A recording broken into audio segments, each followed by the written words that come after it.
Hello everyone, welcome to precision agri academy. Dear students, आज के इस सेशन में हम डिस्कस करेंगे सीरियल्स क्रॉप में वीट के बारे में, यानी कि गेहूं की खेती के बारे में, जो कि आपके डिफरेंट जो एग्ज़ाम्स हैं उसके लिए क्या है, हेल्पफुल होंगे।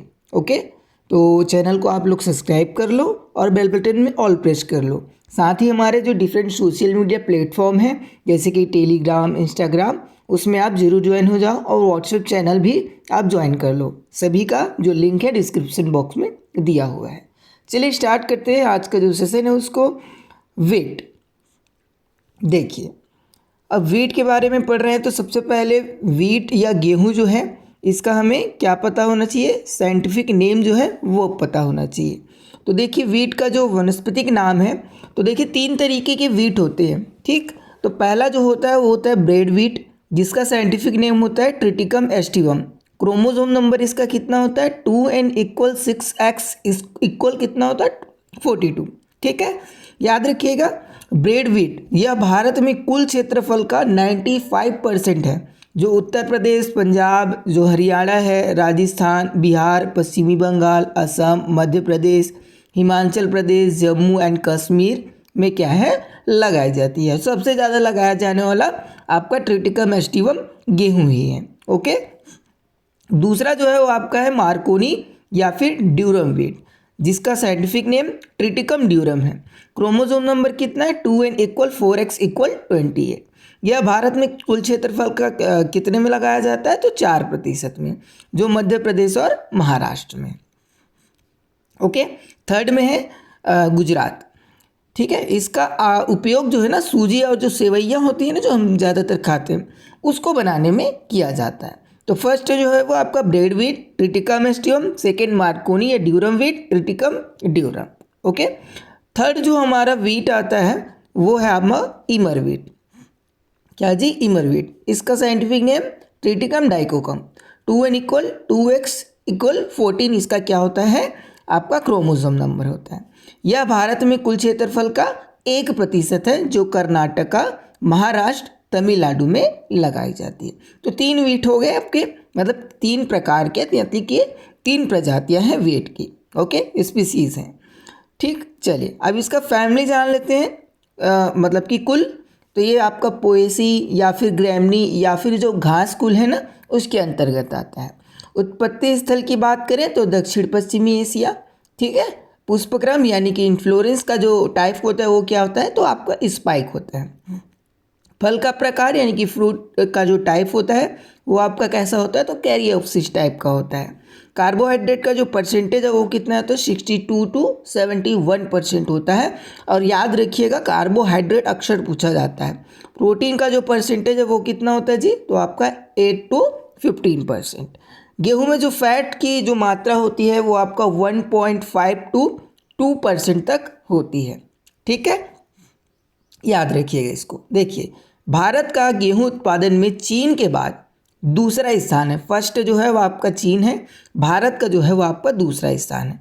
भारत कुल विश्व का 12% जो है गेहूं का क्या करता है प्रोडक्शन करता है। ठीक, तो यहाँ पे 2 क्वेश्चन बनते हैं। देखिए पहला तो कि फर्स्ट मतलब कि कंट्री कौन है आपका वीट प्रोडक्शन में, तो वो चीन है। सेकंड जो कंट्री है वो कौन सा है तो भारत है।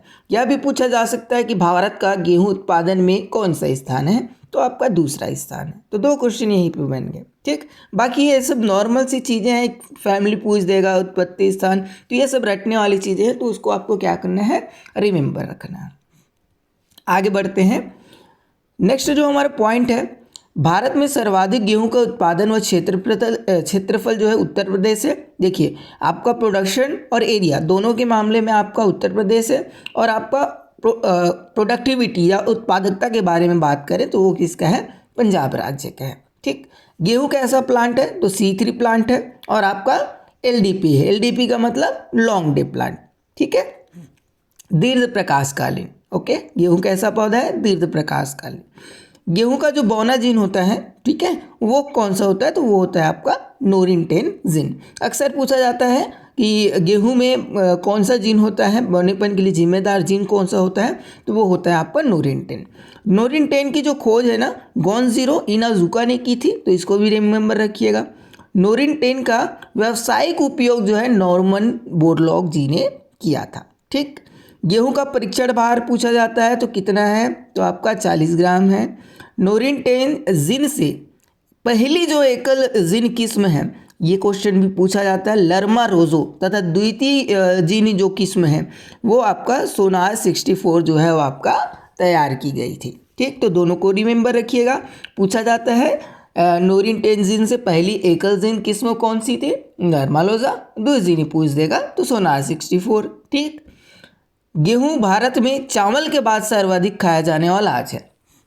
सबसे ज़्यादा जो हमारे इंडिया में जो मतलब अनाज खाया जाता है वो है आपका चावल, लेकिन दूसरे नंबर में जो है वो आपका कौन सा है, गेहूं है। गेहूं में एक प्रोटीन पाया जाता है, जिस प्रोटीन का नाम क्या है, आपका ग्लूटीन प्रोटीन पाया जाता है। ठीक है, ग्लूटीन, इतना रिमेंबर रखिएगा। चलिए आगे बढ़ते हैं। अब नेक्स्ट पॉइंट है, गेहूं गहाई के दौरान बीज और भूसे का अनुपात कितना होता है, तो 1:1.5 तथा बौनी जातियों में 1:1.25 होता है। ठीक है, जब हम गहाई करें तो मिसाई या गहाई एक ही है। ठीक है, तो बीज और भूसे का जो अनुपात है, ठीक है, वो कितना होता है, 1:1.5, ये नॉर्मल गेहूं के लिए। बौनी जातियों में 1:1.25 होता है। नेक्स्ट पॉइंट है, यह माना जाता है कि गेहूं भारत में आर्यों द्वारा लाया गया है और उसके बाद से यह भारत में क्या है, उगाई जा रही है।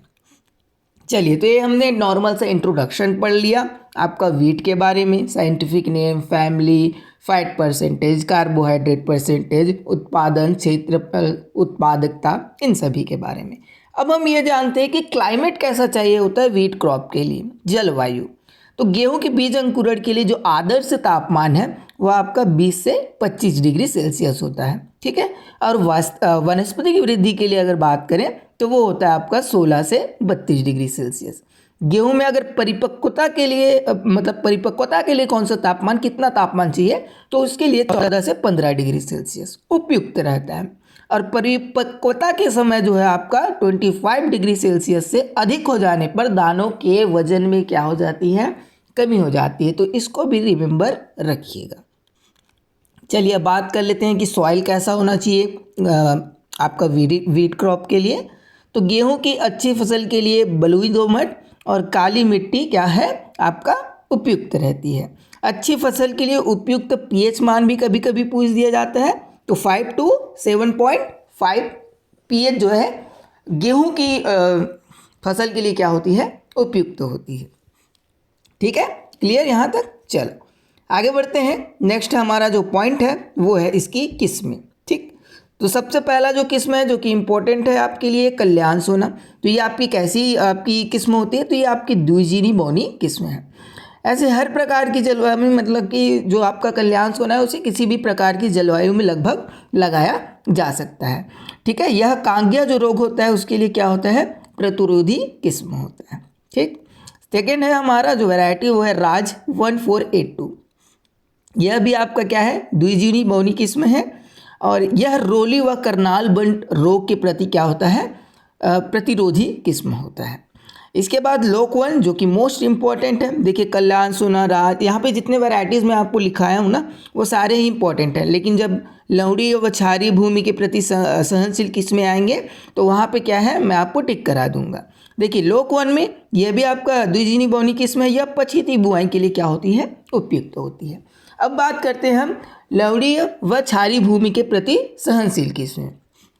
इसमें आपको क्या है, सोनालिका को याद रखना है, HD 2380 को याद रखना है और आपका जो JOB 666 है ना, इसको याद रखना है। ठीक है, लवड़ी व क्षारीय भूमि के प्रति संवेदनशील जो किस्में है उसमें। देन है आपका असिंचित क्षेत्रों के लिए उपयुक्त किस्में। ठीक, तो इसमें आपको सबसे पहले नंबर में जो है PBW 299 इसको रिमेंबर रखना है। ठीक है, मेघदूत को रिमेंबर रखना है, सुजाता को रिमेंबर रखना है, कल्याण सोना को रिमेंबर रखना है। ठीक, और HD 1981 जिसको अपन प्रताप के नाम से जानते हैं, तो इतना को आपको क्या रखना है, असिंचित क्षेत्रों के लिए उपयुक्त जो किस्में हैं उसमें रिमेंबर रखना है। ठीक, कुछ और भी किस्में हैं वो भी डिस्कस कर लेते हैं, जैसे कि पछेती किस्में। तो पछेती किस्में में आपको स्वाति को याद रखना है और आपको सोनालिका को याद रखना है, लोकवन को याद रखना है, ठीक, बस इतना याद रखिएगा पछेती किस्मों में। अन्य जो और भी वैरायटीज़ हैं जैसे कि राज 555 जो कि मोस्ट इम्पॉर्टेंट है, द्विजीनी बोनी किस्म है, WH147 ये आपका रोटी बनाने के लिए, चपाती बनाने के लिए क्या है, सबसे बढ़िया किस्म होती है, बेस्ट फॉर चपाती। ठीक, तो ये हमने जो किस्में हैं उस पर चर्चा कर ली, वैरायटीज़ पे। अब हम डिस्कस करते हैं सीड रेट के बारे में, जिसको अपन बीज दर कहते हैं। तो देखिए, समय पर बुआई के लिए आपका है, वैसे समय पर बुआई है उसके लिए आपका 100 kg प्रति हेक्टेयर के हिसाब से अपन क्या करेंगे, बीज का छिड़काव करेंगे। देन है देरी से या वर्षा आधारित क्षेत्रों में बुआई के लिए तो 125 किलोग्राम प्रति हेक्टेयर बीज दर लगेगा। डिबलर द्वारा अगर हम लगाते हैं तो उसके लिए आपका बीज दर कितना लगेगा, 25 से 30 kg प्रति हेक्टेयर। और बीज की गहराई इसमें कितनी रखेंगे, तो 5 सेंटीमीटर रखेंगे। ठीक है, अब बात करते हैं देसी हल के। देसी हल से अगर इसकी बुआई करें तो यदि देसी हल चलाकर उसके पीछे बनने वाले कूड़ में अगर सीधा हम बीज को हाथों के द्वारा डालें तो इस विधि को क्या बोला जाता है, केरा विधि बोला जाता है। तो इसको रिमेंबर रखिएगा, कभी कभी पूछा जाता है कि केरा मेथड क्या होता है। ठीक, यदि देसी हल के पीछे पाइप बांधकर, ठीक है, बहुत सारे देसी हल आपने देखे होंगे उसमें पाइप लगे होते हैं, ठीक है, तो पीछे पाइप बांधकर उसके द्वारा बीज डाला जाए तो उसको अपन पोरा विधि कहते हैं। क्या बोलते हैं, पोरा मेथड बोलते हैं। ठीक, एक बार और रिमेंबर कराता हूँ, यदि देसी हल चलाकर उसके पीछे बनने वाले कूड़ में अगर हम बीज डालें हाथों द्वारा तो उसे हम केरा विधि बोलेंगे, और देसी हल के पीछे पाइप बांधकर अगर हम बीज डालें तो उसको हम क्या बोलते हैं, पोरा मेथड बोलते हैं। ठीक है, तो ये रहा हमारा सीड रेट पर भी हमने क्या है, चर्चा कर लिया।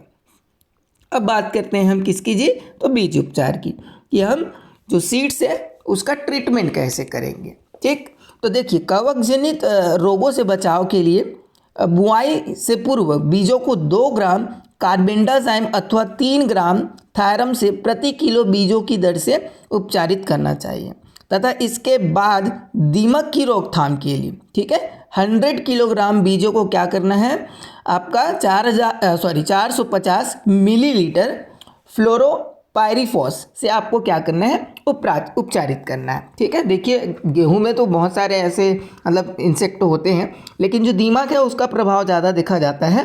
तो दीमक के कंट्रोल के लिए क्या करना है, 100 kg सीड्स में आपका 400 मिलीलीटर क्लोरोपायरीफॉस का क्या करना है, उपयोग करना है।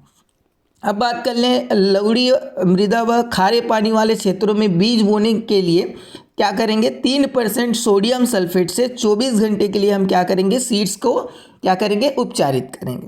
ठीक है, उसके बाद हम क्या करेंगे, सीडलिंग कर देंगे, मतलब छिड़क देंगे या बुआई कर देंगे, सोइंग कर देंगे। देन है टुंडू रोग से बचाव के लिए क्या करेंगे, तो 20% नमक के घोल से हम क्या कर सकते हैं, बीजों को उपचारित कर सकते हैं। ठीक, तो ये आपका सीड ट्रीटमेंट के बारे में हमने डिस्कस किया। अब हम बात करते हैं प्लांट डिस्टेंस, यानी कि पौधरोपण दूरी कितनी होनी चाहिए वीट क्रॉप में।